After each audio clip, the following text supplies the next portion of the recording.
Okay, because of expressed interest in my birthmark, I thought I'd do a little documentary, to explain my butt.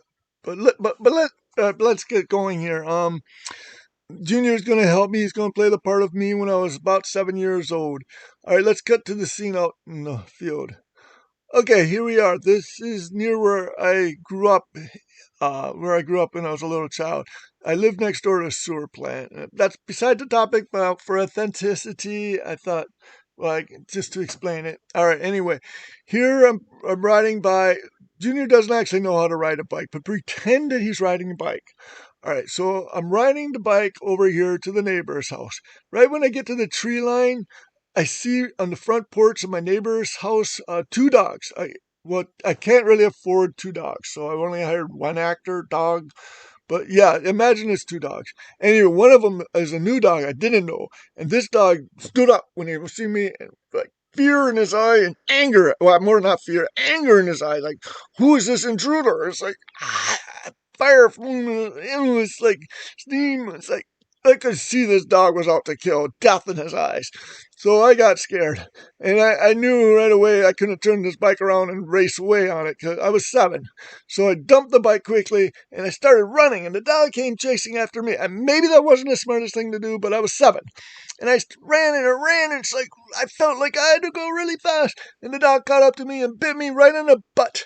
And then I was kept running though. Even though he bit me, I kept running. Oh, Junior, you're doing it wrong. You're supposed to get away. Junior, oh, all right. Junior's not acting right here. He's supposed to escape because I actually escaped the dog. I only got bit in the posterior, but Junior's, oh, okay, all right. Junior just didn't.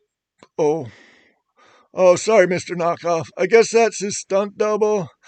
Uh, oh, we might need to get a new stunt man. Anyway, all right. Let's cut the scene. Go back to the cut the scene. Okay. All right, back in the classroom here. Uh, yeah. Anyway, when I got home, I had to be lying out on the couch, lying down with my posterior in the air, and there was blood in my buttocks. Yeah, and I guess it must have hurt or something like that. But uh, it is after it healed that I realized that was the first I ever seen a birthmark. So I kind of contribute the birthmark to being bit by a dog. Anyway, I found out that it was a police dog. So being bit by a police dog gave me a birthmark as far as I'm concerned, or I don't know. But the next day I was able to meet the dog, and his name was Cito, which I thought was kind of weird. A dog named Cito bit me on the seat.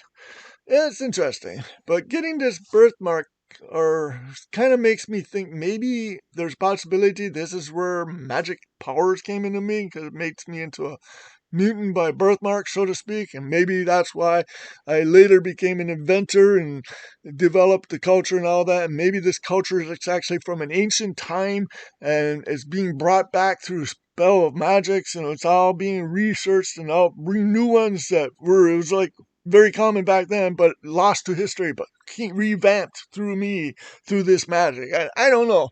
Or maybe it's just a birthmark. I don't know. Maybe I always had it when I was little. I just never knew it. Anyway, this is what it kind of looks like. It's hard for me to see it from, with the mirror and turning around. I don't bend very well to get around there to see it, but it kind of looks to me like a bull skull on the side view, but I don't know. Maybe it looks like something else to someone else. Maybe like a crocodile or a dog biting or a unicorn, spaceship. I don't know, race car. I don't know what it looks like, but to me it looks like a skull, bull's skull with big horns. Anyway, thank you for listening to my story about how I got a birthmark. If you're going to listen to something pathetic, this is a good thing to listen to. Thank you for listening. Anyway, take care, everyone.